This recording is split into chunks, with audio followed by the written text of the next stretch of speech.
How to create Walmart account. Let's get started. Launch your preferred browser and then type in Walmart and search for it. Different website links will appear. Click on the very first one, Walmart, open it. With that, you will be directed to the official website of Walmart. Now from here, you can easily create your account. Walmart offers an assortment of merchandise and services at everyday low prices. It is an American multinational retail corporation that operates a chain of hypermarkets, discount department stores, and grocery stores in the United States. Over here, you'll see this option of Sign In. Click on it. Now from this page, you can easily create your account. You have to type in your email address and then click on Continue.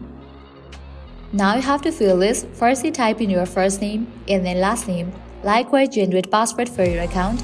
Make sure your password fulfill all of these requirements. If you want to save your login info, check in for this option, Keep Me Signed In. Once you fill all this, click on the option of Create Account, and with that your account will be created.